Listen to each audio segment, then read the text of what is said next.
Good morning সবাইকে। কেমন আছো তোমরা? আশা করি বৌদি তুমি তো আশা করবাই, তোমার যে পম গুনা দেখাইছ আর ভালো না থেকে যাবো কোনে। আর খালি আমি বিলা না, সব সোশ্যাল মিডিয়ার সব ছেলেরাই মানে ভালো আছে। তোমার যে পম গুনা যে দেখাইছাও, আর এত বড় সাহস, সাহসের কি দেখছা? কেবল তো শুরু। এখন বাজে সকাল 6টা, আর এতটাই রোদ উঠেছে যে আমি আর ঘুমোতে পারলাম না, না বিছানায় শুয়ে থাকতে পারছি। ঘুম পাড়া হারবি কোন দিকে? মানে এই যে টিপা টিপি বুঝছা, মানে ওটা না, আবার মোবাইল টিপা টিপি। আমি কি কাউকে গালি দিয়েছি?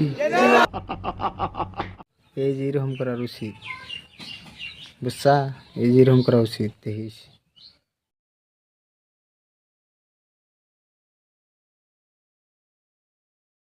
আর এত বড় সাহস। তো সো গাইস, ফেসবুকে থেকে দেখলে ফেসবুক পেজটা ফলো দিয়ে রাখবেন, আর ইউটিউব থেকে দেখে থাকলে ইউটিউব চ্যানেলটা সাবস্ক্রাইব করবেন এরকম নতুন নতুন ভিডিও পাওয়ার জন্য। গরম হয়ে গেছে, তাতে কি আর শুয়ে থাকা যায় বলো? সেই জন্য উঠে পড়লাম। এই গরম